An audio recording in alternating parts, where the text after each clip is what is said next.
Hey Jen, it's Stephanie with Comfort Eagle Roofing. We are here doing a rooftop inspection on a true architectural shingle. So just wanted to bring you up so you can see what you got going on. So as I came up the ladder, we'll get to the chimney in a minute. I wanted to start over here. Just something to keep an eye on, right?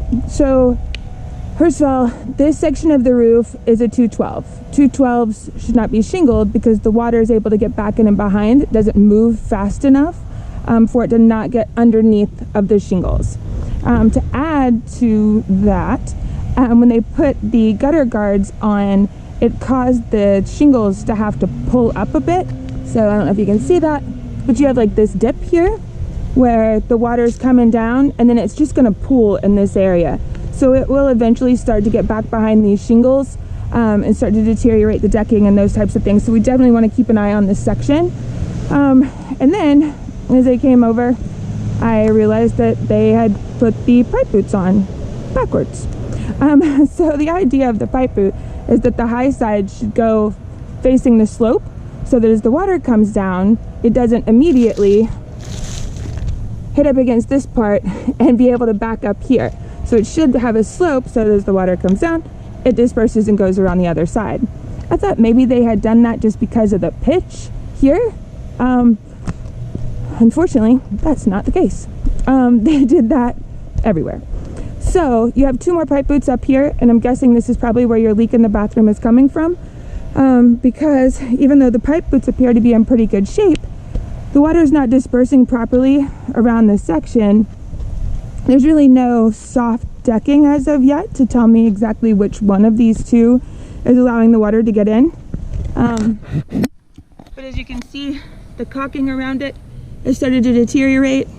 What we need to do is really just turn these pipe boots around so that they're doing their jobs properly and keeping the water out of the home. So then I wanted to take a look and see if you guys had sustained any storm damage. We did have a hailstorm come through a couple days ago over on the west side of Marietta. It looks like you guys have sustained some sort of impact damage to the roof. What happens with impact is that it comes in just like anything else. Whenever it hits down, it leaves a little indentation. And when that happens to your shingles, it pushes the shingles down, not only, or the granules down into the asphalt. So not only does it damage where it actually impacts, but as the wind and the rain continue, because the area around it has been softened up, those granules will eventually come away and it'll start to look much bigger. Currently, the impacts that you have are pretty small, but I counted up 1, 2, 3, 4, 5, 6, 7, 8. On the south side, your north face usually won't get any damage. Most of our storms come in from the south, southeast, southwest. So, same thing going on over here. You have some minor impacts. I counted 8, 2, 4, 6, 8, just in this 10 by 10 square area, which is an industry standard. And then you have that discoloration going on around the chimney.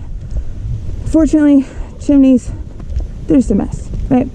So this one, metal, something has impacted it up here. So you could have water coming in from this section and being able to get back behind the chase itself. Also, when I got here, there was a lot of debris. I'm guessing they'd had a problem with water getting into this chimney before because they put the rain diverter up to try to move the water away from the chimney and over to the gutters. Yeah, I mean, it works, but we have to keep this clean and free of debris so that it can do its job. So as the debris gets higher, water is able to overflow, and then it gets back over in here. And you can already see the decking's pretty soft there. So I'm guessing that this was a long-term problem. So let's just keep this area clean, and hopefully it'll give you a substantial lifespan until we can get around to getting the whole roof taken care of for you. But all right, so I'll be down in just a minute so I can help you avoid the nightmares and the headaches associated with expensive interior damage.